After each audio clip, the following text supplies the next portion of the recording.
আসসালামু আলাইকুম। আজ আমি ভুট্টার ব্যাপারে কিছু কৌশল আপনাদেরকে বলবো।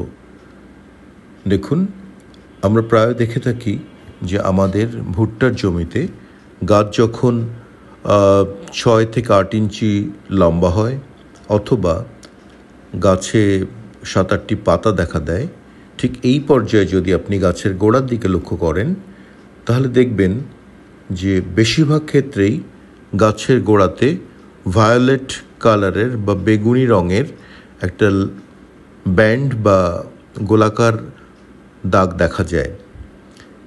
দেখুন, গাছের গোড়ায় বেগুনি দাগ দেখা যাচ্ছে এবং বেশিরভাগ ভুট্টা চাষি এই রঙের এবং এই ব্যান্ডের সঙ্গে পরিচিত।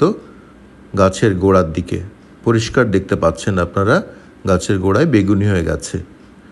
এই ভায়োলেট ব্যান্ড কেন গঠিত হয় সেটা নিয়ে আমরা একটু আলোচনা করব। তার আগে আমরা বলবো যে আপনি গাছের আকৃতি যখন 6 থেকে 8 ইঞ্চি হবে তখন অবশ্যই গোড়ার দিকে বা নিচের পাতার দিকে খেয়াল করবেন সেখানে কোনো ধরনের বেগুনি দাগ দেখা দিয়েছে কিনা। যদি এই দাগ দেখা দেয় সেটা থেকে উপশম পাওয়ার জন্যে আমি কিছু কারেক্টিভ মেজার্স বলবো। কেন দাগ হয় সেটাও দেখুন।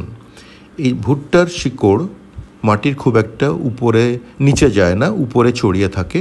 ফলে প্রধান সার ব্যতীত বা প্রধান খাদ্য ব্যতীত গৌণ উপাদানগুলি মাটির একটু নিচের স্তরে থাকে, যেমন calcium, molybdenum, iron, manganese, zinc, boron. এগুলি শিকড় থেকে একটু দূরে অর্থাৎ মাটির একটু গভীরে অবস্থান করে, ফলে শিকড় এদেরকে নিতে পারে না। তার ফলে হয় কি, অনুখাদ্য না পাওয়ার জন্যে বা গৌণ খাদ্য না পাওয়ার জন্যে কচি গাছের গোড়ায় ভায়োলেট দাগ দেখা দেয়, পাতাতেও দাগ দেখা দেয়। দেখুন, আমি একটি গাছের দাগের অংশগুলো দেখাচ্ছি। আরেকটু ভালো করে দেখবার জন্যে আমি ব্যাপারটিকে চিহ্নিত করে দেখাচ্ছি। কিন্তু আমরা এই ধরনের দাগওয়ালা গাছ দেখতে চাই না, কারণ ফলন ভালো হবে না। আমরা চাই গাছের গোড়া, ভুট্টার গোড়া এভাবে সবুজ, নিরেট সবুজ থাকুক, তাহলেই আমরা আমাদের কাঙ্ক্ষিত ফলন পাব। তো যাতে গাছের গোড়া ছোট অবস্থায় বেগুনি না হয় তার জন্যে আমরা ভুট্টার গাছ যখন 5-6 পাতা হবে তখনই আমরা গৌণ অনুখাদ্য স্প্রে করে দিব। 3 থেকে 4 বার 14 দিন থেকে 21 দিনের বিরতিতে স্প্রে করব এবং কম তাপমাত্রায় বা বিকালের দিকে স্প্রে করব। তাহলেই আমরা পাবো এই ধরনের কাঙ্ক্ষিত ভুট্টা।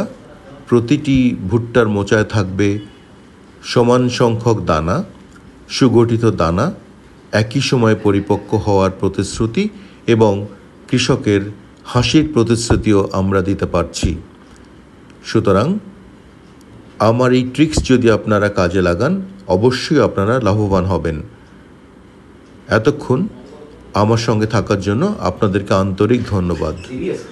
আর অনুগ্রহ করে আমার চ্যানেলটিকে সাবস্ক্রাইব করবেন, শেয়ার করবেন এবং লাইক করবেন।